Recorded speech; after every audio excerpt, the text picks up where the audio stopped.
Okay, so I've realized as I continue to do these, the video journaling, that, which is a good thing, that that my voice has changed. That, and I don't mean necessarily like the tone or sound of my voice. I'm talking about the the voice, the inner voice, like when you think of your chakras and you think of the chakra that's here, the strength of my voice, the confidence of my voice, the connection to my spirit has changed. And it's shifted in the last 5 years dramatically. And as I continue to talk in these journal entries or videos, I'm realizing how much it has changed. You know, on one hand, I think that there's good in it, that, you know, there's a certain amount of calmness that I have now. But there is a part of it that hurts me. It hurts my feelings. Literally, because I can feel it being connected to my heart, my self-confidence. It's an ache. It's literally an ache. And that's deep to realize about yourself. It's deep. This has also helped me realize when the connection in terms of my actual singing voice, and when that shifted, when that was broken or bruised, and how that shifted my life paradigm. And I remember there was one particular boy in my high school that literally, you know, I don't want to put it on another person, but he really bruised my confidence when it came to singing. And I a couple of years ago, I saw him, or was interacting, or he tried to interact with me on Facebook, and it was so weird. It's really weird, because I wanted to be like, dude, I don't want to dialogue with you. You hurt my feelings so badly in high school. But the interesting thing is that person has no idea, and I didn't bring it up. It had no relevance. But he literally, like, when I saw his name, I was like, oh. He was a meanie. So we would, in high school, we would gather, like, all of the color folks in my school, and I say that because there was just a handful of us in H.B. Woodlawn.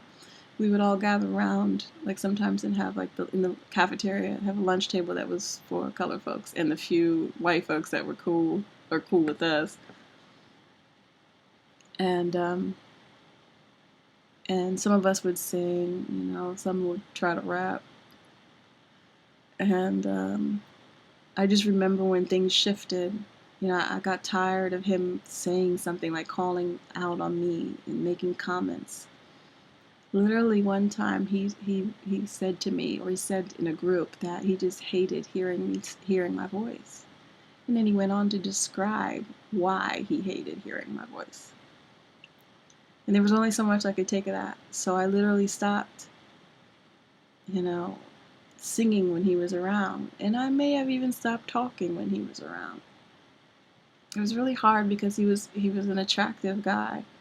So I wanted to be around him, but then he was such a dick to me. So it was like, eventually I was just like, fuck you. You're a dick.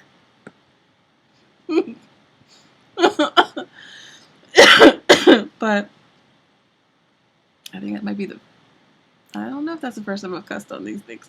Anyway.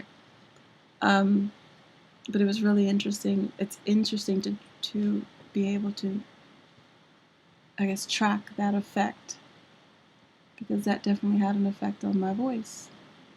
I stopped, you know. Anyway, Then there's one other thing that I can definitely track when I stopped singing. Um, and that was when I was about 12 or 13. And my mom had arranged so that I can do voice lessons. There was a woman that lived in upper Northwest, and I would go there. And I was 13. I was 12 or 13, so I didn't realize what being a soprano and being an alto was, and I didn't realize that that was the foundation of building, a stronger voice. So when I went there, we were like, to me, it was like I was singing opera, because I was definitely soprano. And I was like, I don't want to be an opera singer. Why do I have to do this? Now, I didn't say that to her, but it was a track that was going around in my head. And unfortunately, that got to me. So I remember having like maybe 3 or 4 lessons. And then I remember it being an issue, hard for my mom to get there, because she wasn't driving at that point. And then in terms of the price that it would take to pay her, I don't remember how much, but obviously it was something that was hard for my mother to do. And I remember her giving me the option,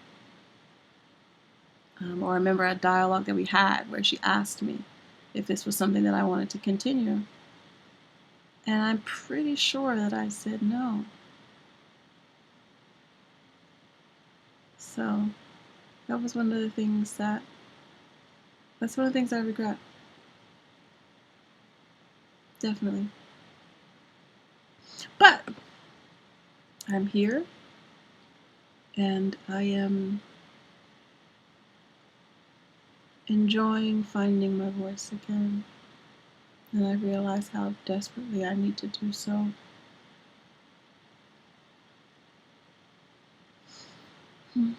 So